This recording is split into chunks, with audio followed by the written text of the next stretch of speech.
gentleman.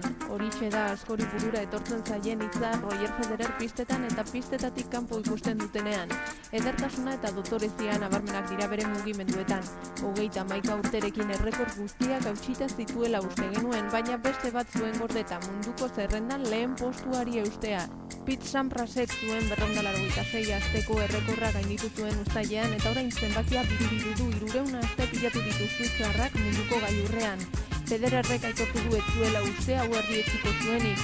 Ibilbidean hainbat gauza eta egoeretara moldatzean datza bere ustez arrakasta.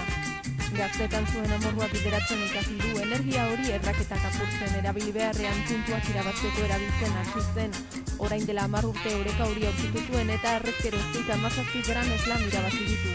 Aurkariak oso gutxitan izan dira gai Federer gorengo tokietatik kentzeko, bere buruari gauza dela frogatzeko jokatzen dut tenisean. Kirol hori maite du, jokalari azkarra eta batez ere umila da. Garai bateko jokalariek zuten estiloa berreskuratzen jakin du, kalitate ikaragarria duen tenislaria da, zentzukena.